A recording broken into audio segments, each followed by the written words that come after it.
Ideas 2024 में shepherd 3 भी launch किया गया है और इस वक्त मेरे साथ मिस्टर असद कमाल मौजूद हैं, चीफ एग्जीक्यूटिव ऑफिसर हैं। सर, शेपर्ड 3 की ऐसी क्या ख़ास बातें हैं, जो फीचर्स हैं, आप बताना चाहेंगे आप? ये शेपर्ड 3 जो है ये एक हेल क्लास ऑफ ड्रोन है। हेल होता है high altitude and long endurance.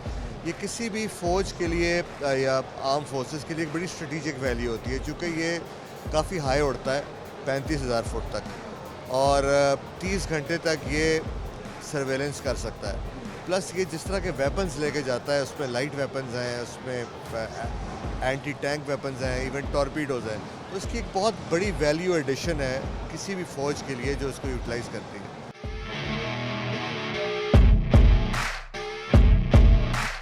What do you think, like Pakistan defence system में इस चीज़ का ऐड होना कितना इंपॉर्टेंस रखता है? बहुत इंपॉर्टेंट है जी। हाँ, फोर्स मल्टीप्लायर है। मतलब ये एक तरह का कॉम्प्लीमेंट करता है मैंड प्लेटफॉर्म्स को, जो हमारे पायलट वाले प्लेन जैसे JF-17 है, वो कॉम्बैट मिशंस करते हैं। इसका आपको फ़ायदे काफ़ी इसलिए होता है कि एक तो इसकी ऑपरेटिंग कॉस्ट बहुत कम होती है, प्लस ये कि चूँकि ये बगैर पायलट के होता है तो जानी नुकसान का ख़तरा भी नहीं होता, प्लस इसकी डिटेक्शन रेडार पे इतने आराम से डिटेक्ट नहीं होता।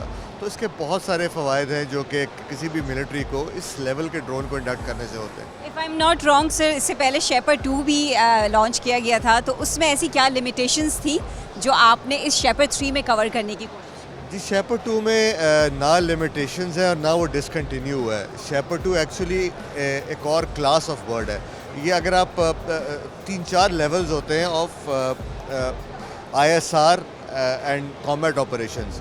एक होते हैं बिल्कुल ग्राउंड लेवल के ड्रोन जो कि सोल्जर लेवल के होते हैं। फिर एक आप उससे ऊपर जाते हैं तो टैक्टिकल लेवल के आते हैं, टैक्टिकल मेल। तो शेपर्ड 2 जो था वो टैक्टिकल और मेल क्लास का बर्ड था। मतलब 18 घंटे तक ऑपरेट करता है, 4 मिसाइल्स लेके जाता है और निशाना बनाता है। ये आप समझ लें एक स्ट्रेटिजिक लेवल का जहाज़ है। ज़रूरी नहीं है कि अगर एक छोटा मुल्क है और फॉर एग्ज़ाम्पल उसकी डिफेंस रिक्वायरमेंट्स कम है तो वो ज़रूरी नहीं है कि वो शेपर्ड 3 में इन्वेस्ट करेगा। अगर उसका काम शेपर्ड 2 से चलता है तो वो शेपर्ड 2 को यूज़ करेगा। तो हमारी कंपनी के अंदर हर लेवल के ड्रोन्स को बनाया जाता है for different customer base across the world. If you don't mind तो थोड़ा सा आप इसके डिज़ाइन को वॉक थ्रू करते हुए हमें बताएंगे? जी, डिज़ाइन इसका तो इसको हम ट्विन बूम कहते हैं। टेक्निकल लेवल में इसकी 2 टेल्स होती हैं पीछे और आप ऊपर हाई विंग देख रहे हैं, दिस इज़ फॉर स्टेबिलिटी। तो इसका जो विंग स्पैन है वो 67 फीट है। It is a very big plane और इस विंग स्पैन ये इसको हवा में और हाई क्रॉस विंड्स में स्टेबिलिटी देता है। और उसकी ज़रूरत इसलिए होती है कि जो कैमरा होता है उसके अंदर मूवमेंट कम हो और वो बड़े एक्यूरेसी से अपने दुश्मन को मॉनिटर कर सके। प्लस ये आप पायलॉन्स देख रही हैं, 6 इसके नीचे, इसको हम पायलॉन कहते हैं, इसमें वेपन लगे हुए हैं। तो ये 6 लेके जाता है वेपन्स इसके ऊपर। आप 8 तक वेपन्स कैरी कर सकते हैं और डिफरेंट टाइप्स ऑफ वेपन्स हमने यहाँ दिखाए हुए हैं। एक एंटी टैंक वेपन लगा हुआ है, उसका नाम बर्ग 50 है। ये लेज़र गाइडेड बॉम्ब लगा हुआ है इस तरफ, ये बिल्डिंग्स के लिए यूज़ हो सकता है अगर आपका टारगेट बिल्डिंग के अंदर छुपा हुआ है। और फिर वो बिल्कुल पीछे बर्ग 25 लगा हुआ है। ये उन टारगेट्स के लिए जो कि एक बंदा हो गया, 2 बंदे हो गए एक गाड़ी में, ये उनके लिए। अब क्रूज़ मिसाइल भी लेके जाता है, टॉर्पीडोज़ भी लेके जाता है। तो डिपेंडिंग के आपने कौन सा मिशन यूज़ उसके डिज़ाइन करना है, उसके अगेंस्ट आपको सपोर्ट देगा उस तरह का operation. Just for my knowledge के इस तरह के शेपर्ड जो ड्रोन है वो इंटरनेशनली कहीं एग्जिस्ट करता है या this is a unique idea pitched by your company?